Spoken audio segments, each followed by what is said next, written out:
Hello friends, આજે plus accounting માટે આપણે ફરી એક નવો પોઈન્ટ લઈને આવી ગયા છીએ. ફ્રેન્ડ્સ, આજે આપણે જોશું કે ફાઇનાન્શિયલ યર ડિલીટ કઈ રીતે કરવું.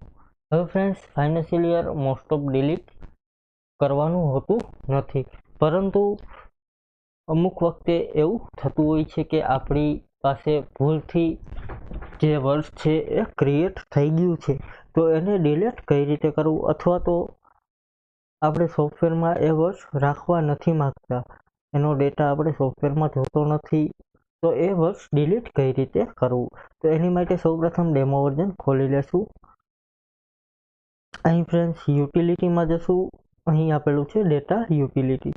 અહીં તમે જોશો તો ફાઇનાન્શિયલ યર ડિલીટનો ઓપ્શન તમને જોવા મળશે. અહીં ફાઇનાન્શિયલ યર ડિલીટનો ઓપ્શન છે. એની પ્રથમ આપણે જોઈ લઈશું કે આપણી પાસે કેટલા વર્ષ આપેલા છે. અહીં વાય કરી તેની શોર્ટકટ કી છે વાય. ત્યાર પછી વર્ષ જોવા હોય તો એની બીજી છે માસ્ટરમાં જઈ અને ચેન્જ યર. અહીં આપણી પાસે 2 વર્ષ છે, 1/4/22 થી 23. ત્યાર પછી 1/4/23 થી 24.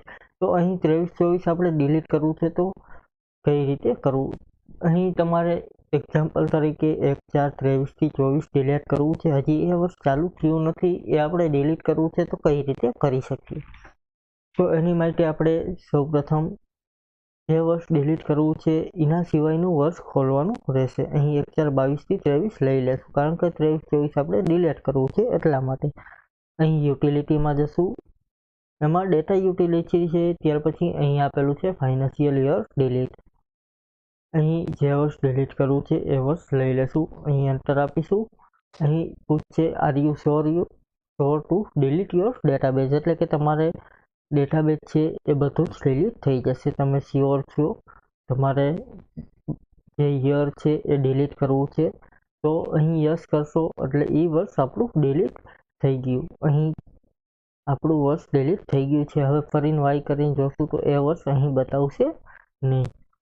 આ રીતે અહીં ફાઇનાન્શિયલ યર ડિલીટ કરી શકીએ. Thank you friends. આજનો પોઈન્ટ અહીં પૂરો કરીએ. કાલે ફરીથી એક નવો પોઈન્ટ જોશું. Thank you.